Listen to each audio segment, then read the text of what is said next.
So, ladies, before we actually get on the points and this and that, I'm going to first start off by talking about the suffrage movement. I see a lot of articles where it says that the suffrage movement betrayed black women, and I really don't want to just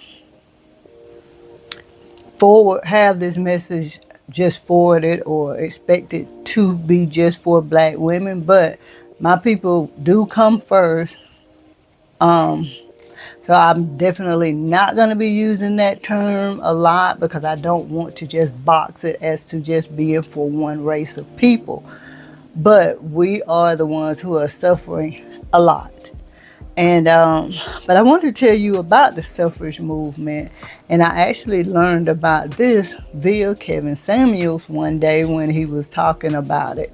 And when I started researching it, I saw where, again, a lot of the articles were saying that the suffrage movement betrayed black women. But what I think happened, it tricked black women. And if they want to use betrayed as trick, okay, that's fine. And I don't even know if I want to say trick.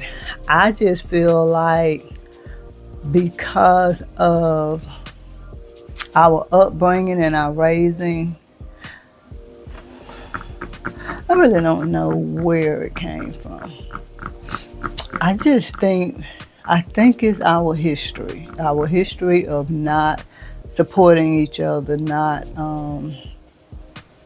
being there for our families. You know, we have a lot of history where our men were taken away from us and we had to do a lot of things on our own. So I think a lot of that just stems from our history, our heritage, unfortunately. So anyway, what is the suffrage movement and how does it have to do with this journey that I'm going to be going on, this femininity journey or reinventing myself? Well, the suffrage movement, it is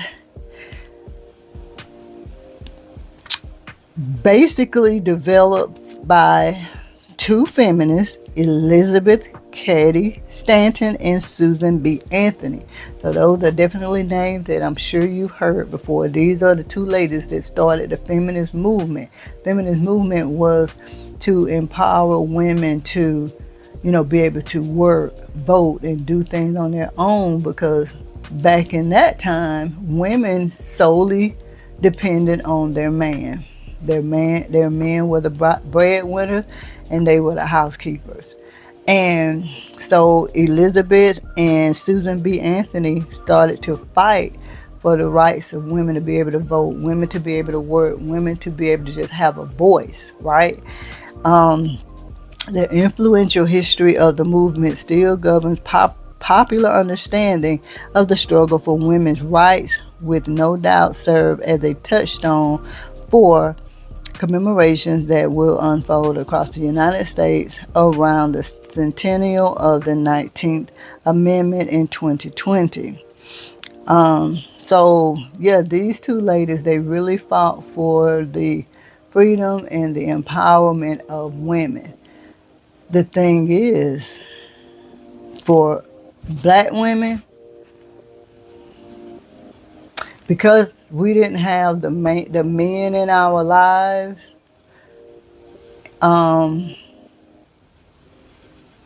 we kind of didn't know what direction to take. So during this time, a lot of the husbands were off to war. And so now, you have these women that are working, they're holding the house down, they're doing what they have to do to make it. You're having more benefits. I don't know exactly what they were called, but you're having food benefits, monetary benefits that you're receiving because they're not at home. And after the war was over, well, the white women, they went back to their husbands because they didn't want to be independent. They didn't want to have to work. They didn't want to have to do everything for themselves. They wanted to raise their families, wanted to be there with their husbands, their children in the same household. That's what they wanted. But as for us, we have been programmed to do it alone. Why? Because in in the slave times, you had the men who were taken away. Like they didn't even want to get attached to their wives and families because they knew eventually they would be taken away. And that's the type of mindset that we have. And that is what I think messed us up. I don't think this movement betrayed us. I think our mindset and our thinking betrayed us in the situation that we were placed in. Our heritage was placed in that caused them to make these decisions. Because once these men came back from fighting, the white women went home. Black women saw that they could make it without their man, and they started doing it all on their own. So I definitely wanted to give you a little background of where a lot of this that I think a lot of this stem from. I could be wrong, but this is just what I see. And so yeah, ladies, I am definitely excited about this journey. I want to give you a little information on where I think a lot of this feminist stuff comes from, where how we gain that masculine energy and that way of thinking. And I hope, ladies, that you will understand that I'm not trying to be mean, understand that I'm not trying to just, call out our people, but it's our people who are being affected by this.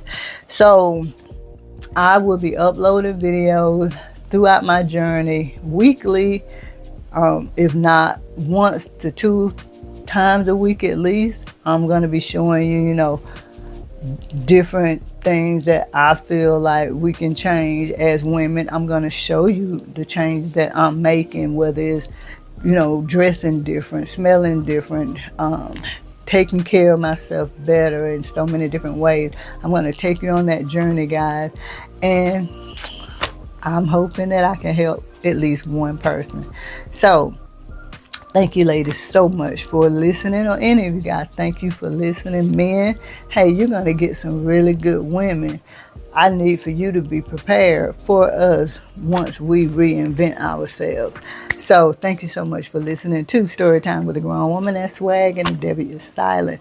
And if you haven't, please make sure you like, share, comment, and subscribe. And I will see you guys in the next video. Bye.